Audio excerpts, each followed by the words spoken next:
But what's happening? I mean, are you saying that this war, without any political end, is also causing this kind of stuff, including the selfies of your forces inside Gaza, taking pictures with the rubble, with this, with that? I mean, it's just not very nice at all.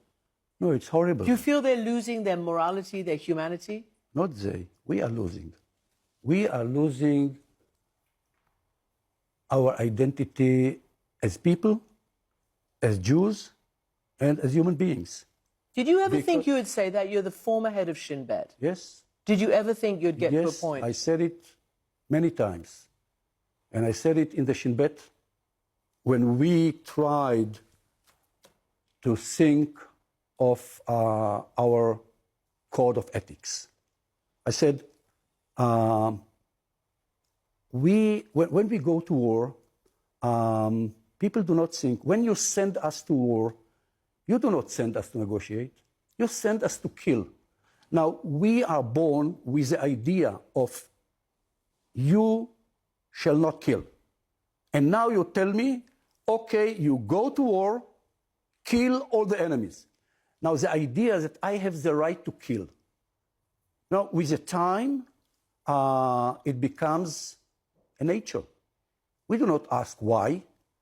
The only question that we ask when we go to war is how to kill. Whether we should use a knife or a gun or a missile. It's become a second nature, and this is a danger in every war.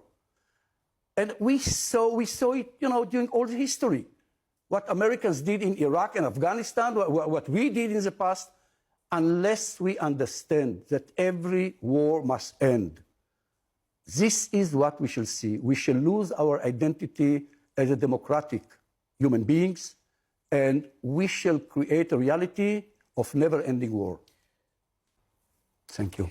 So, can you explain what your Prime Minister has been saying to Israeli media about his view of a partial end to this? He said he's ready for a partial deal with Hamas for some of the hostages. Now, as far as I was aware, the people of Israel's first goal is to get all of the hostages back. The so-called Israeli plan that the Biden administration stated was precisely for that, all for all. Some people say, like the Hostage Families Forum, they condemn it. They say he's just walked back from everything. What's a partial deal for the partial release of hostages? It's the only way for him to survive in power. That's it. It's the only way for him to make sure that the war will not come to an end. And this is what he's doing. And I think that he really believes that we do not understand, but we do understand, most of the Israelis. And today, our Prime Minister do not represent the people of Israel. In a recent poll, I have here the figures, 76% of the Israelis believe that he should resign immediately. 65% demand elections today. And 75% believe that the only way to end this war is by a political achievement that will enable us to bring back all the hostages. Second, to end the war.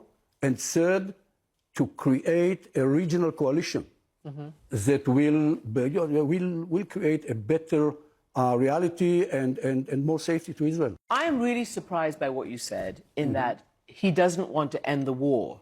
Right. I mean, that sounds crazy to me. Why?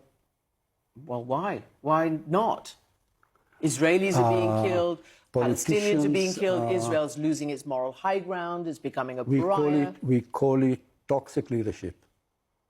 In the academia, toxic leadership is a great charisma of a person who leads many people, but he leads them to the wrong place, to the end of Zionism. This is what he's doing.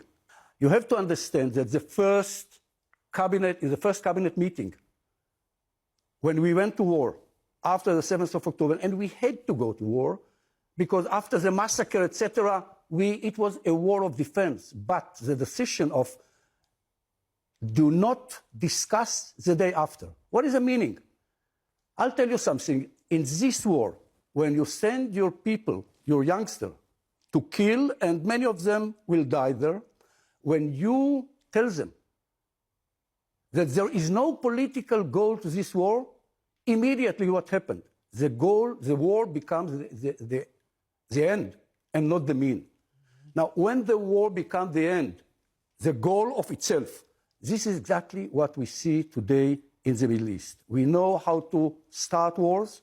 This government do not know and do not want to end this war. Okay, I'm going to get back to Gaza in a second, but Netanyahu himself said in this so-called interview conversation that they might be prepared for another war, that the real so-called kinetic combat phase in Gaza could be coming to an end, but that they will move troops and forces to the north. That means Hezbollah. Are you prepared? Do you think this is going to happen, a full-scale war again a la 2006 with Lebanese Hezbollah? Whether I think it is a real scenario, if we shall not change our perception of ourselves in the Middle East, it is a real scenario. Not because somebody wants, because this is the only option. If we believe only in power, if we believe that war is not the last option, is the first and only option, this is what we shall see. Our security doctrine should be based on two pillars. Yes, we shall always have to maintain and to preserve a huge military power. But it will never be enough unless we understand diplomacy, unless we can speak in two languages. We shall not be secure and we shall lose our identity. And why has it taken 8 months for the people like yourself? I know you've been saying it because you're out of, governing Shin Bet, etc. right now. Well, because I'm in a minority in my people. Okay, you're a minority. Okay. But it's suddenly becoming out there, like the head of the IDF has clearly empowered his spokesman, Admiral Hagari, who said last week that it's just throwing sand into the eyes of the Israeli people, saying that you can defeat Hamas. More and more people are beginning to say what you're telling me now, that there needs to be a day after plan. Yes. I don't blame, but I think that I expected more from our generals. I still remember during the first Intifada, when Rabin gave us an order, instructed us to break the bones, and some commanders did it, literally. And the Chief of General Staff told publicly to Rabin, Mr. Defense Minister, this is not a military phenomena. This is a social, political, violent phenomena. And I expected our generals to say it as early as possible, the moment that the cabinet accepted this decision, not to discuss the day after. It was clear that this is a never-ending war, and they should do it much earlier. So, given that there might be something big breaking out against Lebanon, I mean, look, this is what one of the most respected military analysts in Israel, Amos Harel of Haaretz, says. Nasrallah, who is obviously the head of Hezbollah, apparently suspects that Israel is headed for a general war and is preparing his organization for that possibility. You think that's right? Yes. It's the only rational decision. And then what happens? We shall have war. And then? We shall have war. And after that? And we shall have more war. And we shall stop, and later we shall have more war. We have to understand, there are two blind spots for us Israelis.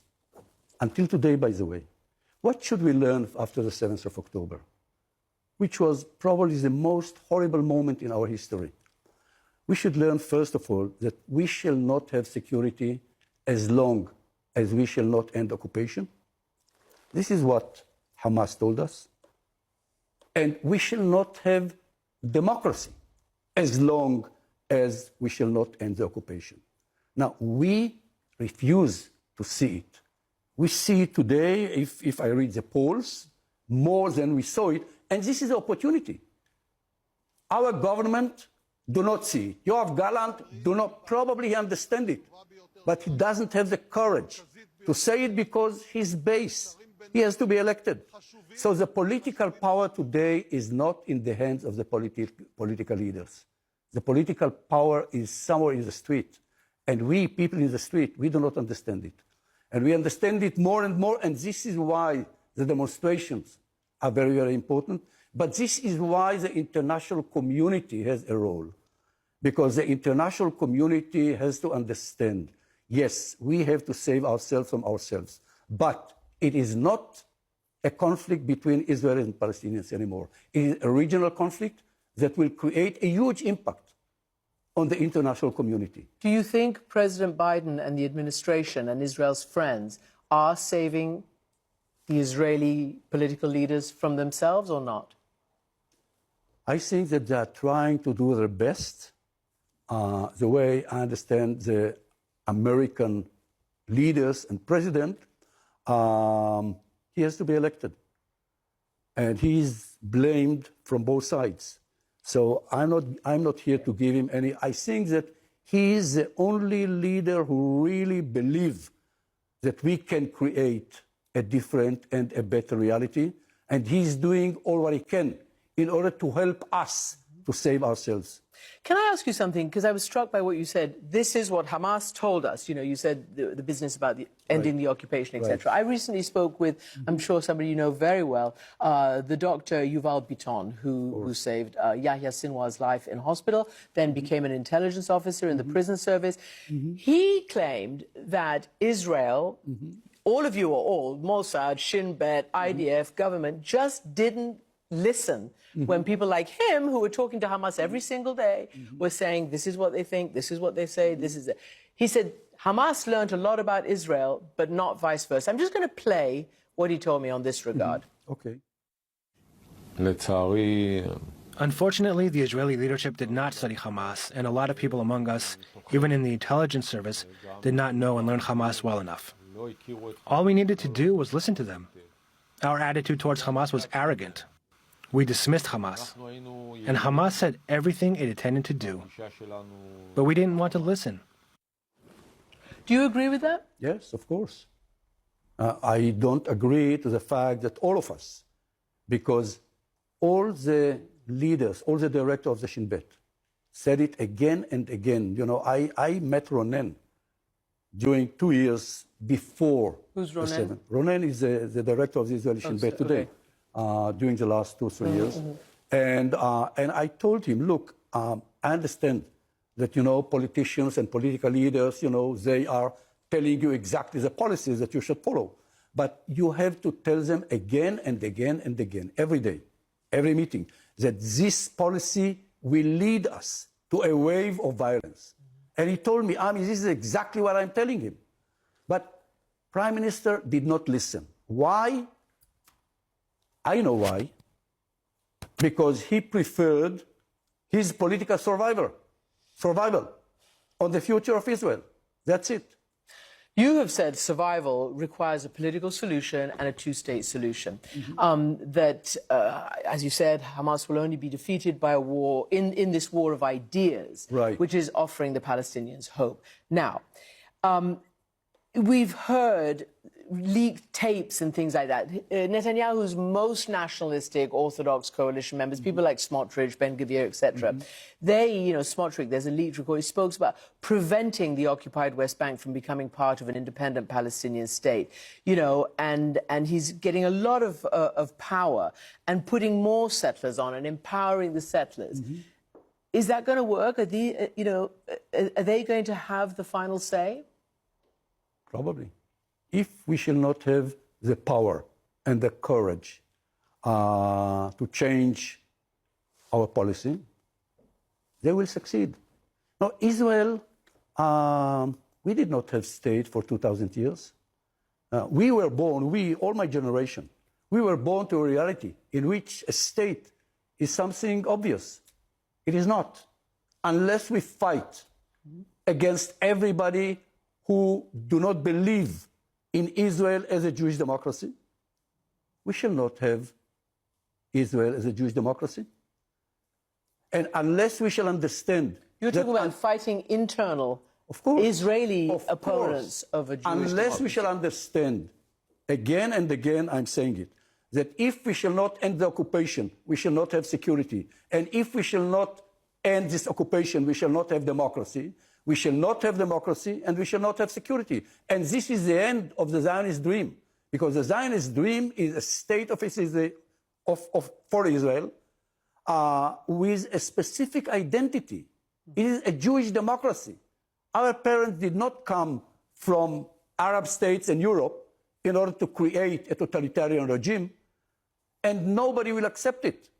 You know, Palestinians are demanding freedom, and they will fight for the end of occupation, and unless we shall understand that this piece of land is ours, but it is not only ours. We have only two options: to divide it and to keep our identity, or not to divide it and to lose our identity and to lose our security as well. So does this worry you then? Because this is Netanyahu again in this conversation about moving from the first, second, and now the third stage in Gaza. The third step will be the creation of a new security regime in the Gaza Strip, the removal of Israel's responsibility for day-to-day life there, and the creation of a new security reality for the citizens of Israel.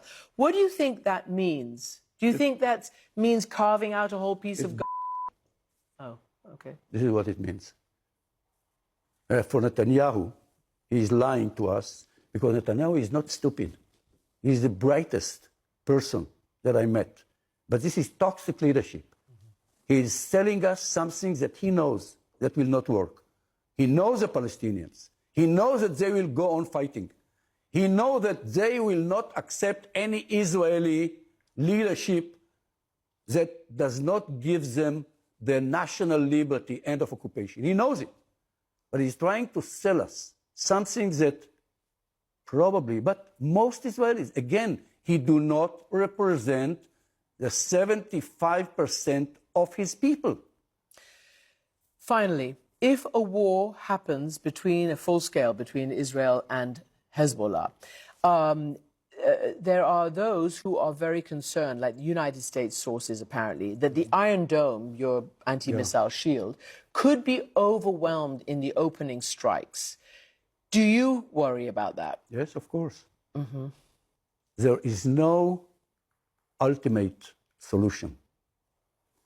And the capabilities of Nasrallah and Hezbollah is totally different from what we faced in the past. As long as we are fighting in Gaza, he will have the legitimacy to go on fighting. But the moment that we shall achieve the end of war or ceasefire, he do not have the right to go on fighting, because we do not understand. You know, Palestinians are suffering, thousands of them. You know, millions probably led from their homes, and the whole south of Lebanon is destroyed. So yes, they will not do anything against him as long, but he represents the Shia community, and they are dying. He represents the Lebanese national aspirations, and they know that he will bring them death and humiliation. So we have to see it connected. And this is why it is so important. It is not only important to bring back our hostages, that this is the moral victory that we want to achieve immediately. It is important to understand that unless we shall end this war in Gaza, we shall not create a better reality in the north. Ami Ayalon, thank you very much. Thank you.